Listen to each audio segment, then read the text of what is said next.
Welcome to Boom and Gloom. I'm your host, Anthony. You may know me as Whaler Jacket on social media platforms. I am Ohio's longest-suffering hockey fan. Happy New Year's Eve, everybody. Today is a bit of a somber day in the Whaler Jacket household, as it is officially put all the Christmas decorations away day. Time to wrap up another holiday season. Hope everyone had a great Christmas. I spent the holiday in Connecticut with my family. Had some amazing seafood. Well, to be fair, I hate seafood. And I know, it's disgraceful for a New Englander to say that, but for some reason I do love fried clam strips. That is literally the only seafood I eat. And it was delicious. And let me tell you, if you have never had New Haven pizza, it should be on your bucket list. The best pizza in the world is made in New Haven, Connecticut. Pepe's, Sally's, Modern. Those are kind of the big three when it comes to famous New Haven pizza places. But really, most pizza places in the region are awesome. So, do yourself a favor, make it a goal to try it someday. Ohio pizza just doesn't even compare. Now, I have to admit, I am a pizza snob, so trust me, if you have never had New Haven pizza, it is in a whole new world, whole different level. All right, anyway, sorry, got a bit off track there. So I'm glad to be back here talking Columbus Blue Jackets hockey. I have to admit that I'm still learning all this podcast stuff, and I actually just thought I had finished recording this episode. Spent over 20 minutes talking and thinking that my microphone was turned on, and it was not. So this is take 2. All right, so here we go. I titled this episode, or I will title it, Is Hockey Fun Again? Because let me tell you, watching the game against Toronto was the most fun I have had watching Blue Jackets hockey since before last season. I cannot remember the last time I was so entertained watching the Jackets. Even if the Jackets had lost that game, I would have felt the same way. It was just so much fun. Then, last night against Buffalo happened. Not very fun. Kind of a blah game. But I get it. The Jackets were tired. 2 games in less than 24 hours. It's an away game. They had traveling to do. 3 games in 4 nights. A win really wasn't in the cards. They blow yet another third period lead and lost the game in overtime. And yet, I'm really not all that upset about it. It was a tough game for them. And they played hard. Tarasov got absolutely shelled. But he played very well. And they still walked away with a point. Not that that means much at this stage of a lost season, but ultimately, what I want to see is entertaining hockey from a team that gives a darn every single night. So, I'll take another close game, another non-blowout, which is a major step up from last year.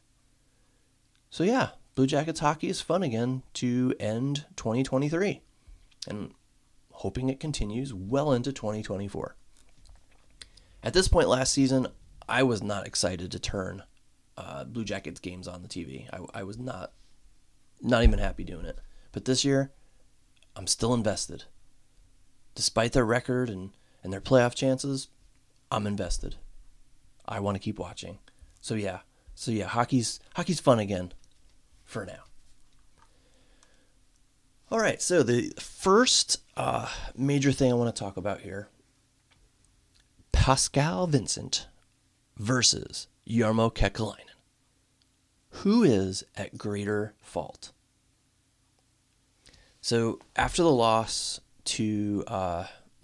I should say, to New Jersey and then Buffalo last night, and even after the win against Toronto, I got to thinking, the Blue Jackets have a solid offense. They're scoring goals. And they have a decent amount of scoring threats on their roster. And Elvis is having a decent year. I mean, he gets sick too much, but that withstanding, I'm not going to say he's, all-star caliber, but he's been serviceable. He's been decent. So we have the offense and we have the goaltending. So why do we suck? Now, there are only two other possible variables here, because I already talked about the offense, I already talked about the goaltending. So the other possible variables are defense and coaching.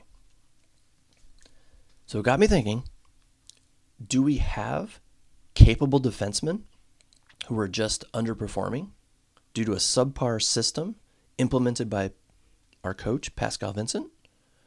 Or do we have subpar defensemen who Jarmo incorrectly gambled on? I mean, we give up a lot of shots. A lot.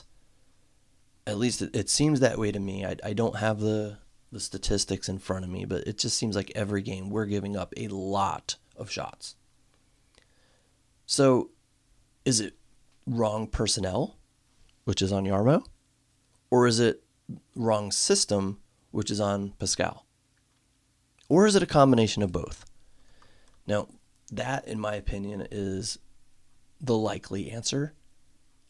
But I don't want to take the easy way out here, okay? I want to blame one of the two for being most at fault. So here it goes. If I had to choose who I thought was more responsible for the team's lack of success, I blame Jarmo more. It is ultimately the GM's responsibility for assembling a roster of players who can get the job done. And these players are not able to get the job done. I personally think we have too many offensive-minded defensemen and not enough stay-at-home, rough-and-tumble, shut-down defensemen. Now that's on Jarmo. He assembled this group.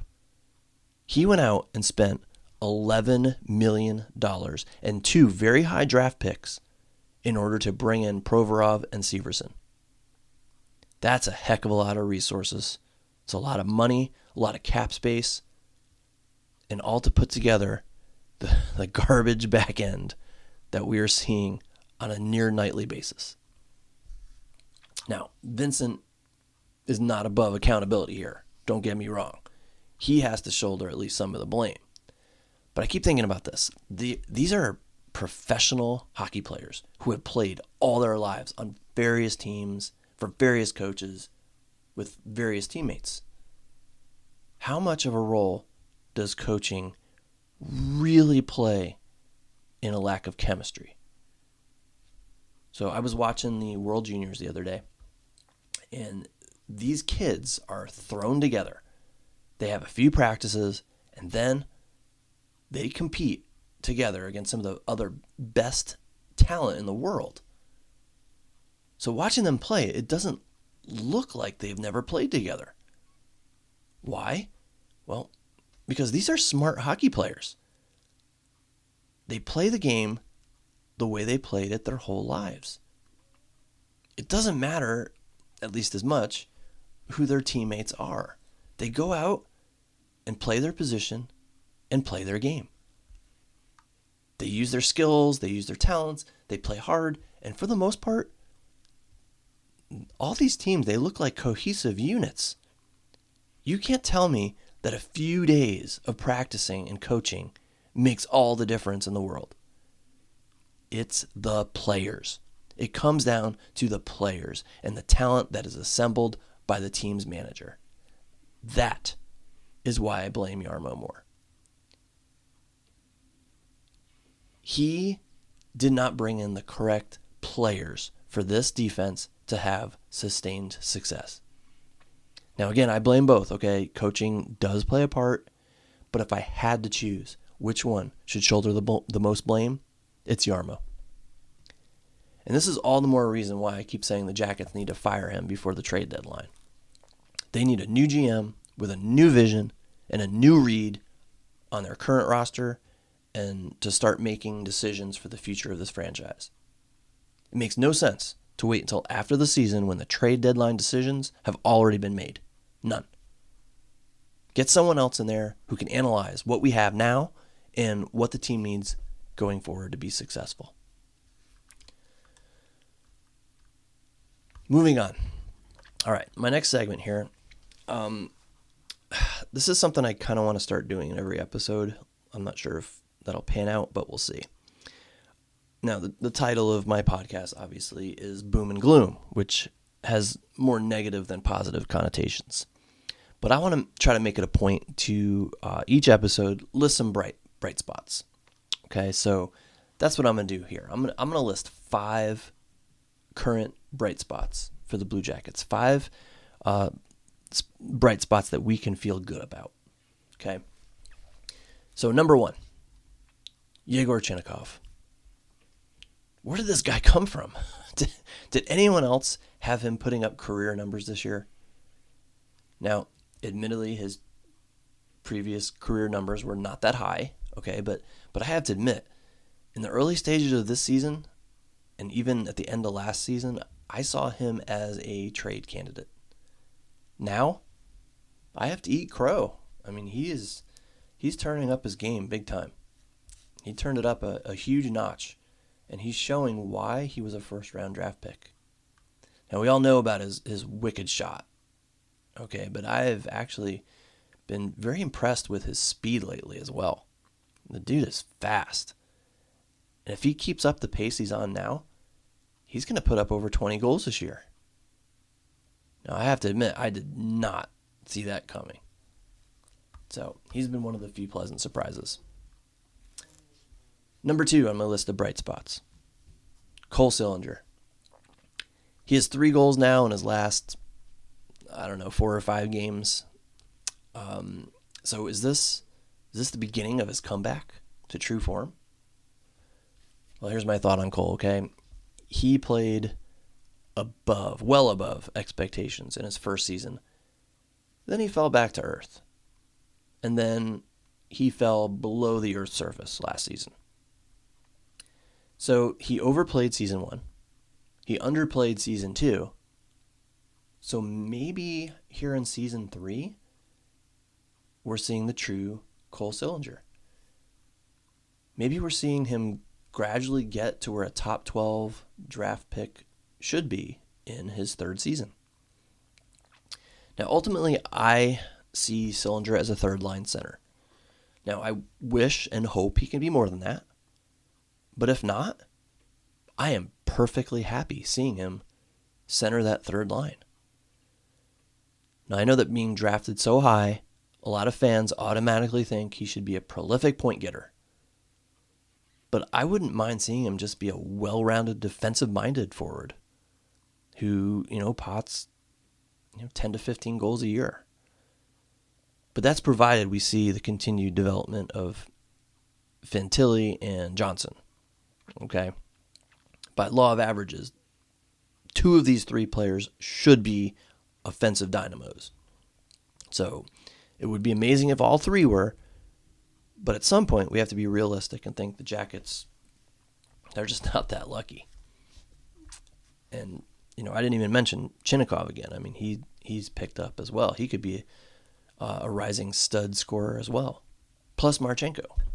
And, of course, you have Gaudreau. And dare I say it, okay, I'll say it, Patrick Laine. My point is not everyone can be 30 goal scorers. And Boone was on pace for 30 as well. So there has to be some balance. Cole Sillinger may not be the high point scorer a lot of us assumed he would be after season 1. And that's okay. Maybe his role is doing what he's doing now. Playing hard, playing defensive, playing responsible, playing physical, and putting up some points here and there. Number 3, my list of bright spots. And by the way, these are not in any order. Number 3, Adam Fantilli. Oh man. Is this guy everything he was cracked up to be or what? I'm just loving having this dude on our team. And the best part is, he's just a rookie. Okay, he's just scratching the surface right now. His ceiling is so high, and I am so so excited for the future with him on our team. Number 4, Tarasov. He looked solid against the Sabres. He made some really nice saves and literally kept his team in the game. And so far, he is staying healthy. Now, everyone take a moment and knock on some wood, please. And number 5 on my list of bright spots, the other Russians. I already talked about Chinnikov. Well, Voronkov is an absolute beast. And you know what? He's still getting accustomed to the North American game. So he may just be scratching the surface as well. I just smile when I think of where his game could be next season and beyond. And then Marchenko. Oh my gosh, is there a more likable player than him? His constant smiles, his joking around, his mannerisms, he's so much charisma. And did you guys see the video of him fumbling around in his bag looking for the kepi? That was hilarious. So on brand for him, and so on brand for his character. He just seems like such a marketable guy for this franchise, and he produces on the ice too. Now, granted, he's fallen off a bit since his hat trick, but I'm pretty confident he'll pick things back up again. So there you have it. 5 bright spots for the Jackets right now, and again, I'll try to make that a weekly thing if there are some bright spots to talk about. All right, last segment. I'm going to call this segment, How Long Can We Remain Fans? Now, I know it's kind of ominous, and I don't want you to think that this, totally applies to me, okay? This is just a discussion point, all right? And I bring it up because I was talking with a fellow Jackets fan on Friday, and I asked him, I said, hey, you going to watch the game tonight? This is before the Toronto game. And his response was surprising, okay? I mean, he loves the Jackets. But he said, no, I'm done with them. I can't deal with the frustration anymore. So if you've listened to any of my other episodes, all right, you know my feelings on this. Fans can be fans however they want to be fans. If you are not enjoying it, don't watch, okay? I'm not going to call you out on not being a real Jackets fan, okay? You do you. To me, it doesn't make you any less of a fan if you are not enjoying seeing them constantly offer you a bad product, okay? This is the entertainment business after all. But it got me thinking, how long are most fans willing to put up with all the losing, okay? I mean, how long would someone have to go to jump ship on a franchise without being made fun of, ostracized, or insulted by other fans? Now, for me, I've been a fan of an unsuccessful hockey franchise for the better part of 37 years. And I haven't jumped ship yet. And I never plan to. If the Jackets take another 10 to 20 years to reach a level of sustained success, please don't take that long. Well, then I'm going to wait 10 to 20 years. All right? It will suck badly. And I'll complain about it on here and on social media. But the Jackets are my team, and I'm in it for better or for worse. But it makes me wonder, okay, not all people are like me. And again, that's okay. I'm not trying to be condescending. Not trying to be judgmental. Other people might not be able to put up with cheering for a perennial loser for as long as I have and as long as I'm willing to. So there's no concrete or definite answer to the question. Just something rhetorical, just something I've been thinking about, something I just wanted to kind of think about out loud. How long are fans going to put up with an unsuccessful franchise? How many seasons before they finally jump ship? And, of course, how long must a fan suffer before they're allowed to switch their allegiance without ridicule from others? Again, there's no definite answer. And don't get me wrong, no one should ever be ridiculed about that sort of thing, okay? I mean, fan how you want to fan.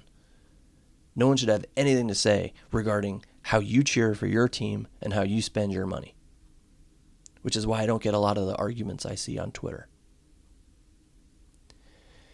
Anyway, just something I started thinking about when I asked my friend that, and I don't know, I was just surprised by his response. Now, when I think about how little success this team has had for 23 years of existence, I have to say I'm impressed with the devotion that I see. And we're still selling out games. There's still a strong social media presence. We love this team. And by golly, one day we are going to be rewarded. And it is going to be glorious. So we just need to hang in there. And I know we've already hung in there for a long time. But I don't know about you guys, but I have a very strong feeling that something is going to change here soon. Okay, and by the way, let me just say, when I have very strong feelings, it's a good thing. Okay, it's something to trust, because I had a very strong feeling. You can ask anybody in my family. Well before the draft, I had a very strong feeling that we were going to get Adam Fantilli one way or the other. Very strong feeling, and it worked out. So I have a very strong feeling that there's going to be a change here soon with the Jackets. Maybe this season, maybe next season. But there's going to be a shift of some kind. I really feel that either ownership will finally cut their losses and fire Yarmo and or JD, and this team will have a new feel to it. Or I'm wrong. Okay, I'm wrong about Yarmo. And all this young talent will really start to develop into something special right in front of our eyes. With our front office as it is. And it will be glorious. But I really do feel, guys, I feel like a change is coming. There's going to be a shift coming soon. So with that, I'm going to end this podcast episode. Hit me up with any questions, comments, suggestions. You can find me on Twitter or Instagram at WhalerJacket. Now, no one has done that yet, but I'm still hoping that this podcast will take off one day. Not trying to toot my own horn here, and I'm not thinking that more people need to hear what I have to say, nor do I want to take away any listeners from some of the other amazing CBJ podcasts out there. I just enjoy talking hockey and would love to interact with other Jackets fans more frequently. So if you have enjoyed what you heard here, just feel free to give my post a like on Twitter. And until next time, Happy New Year, and go Jackets.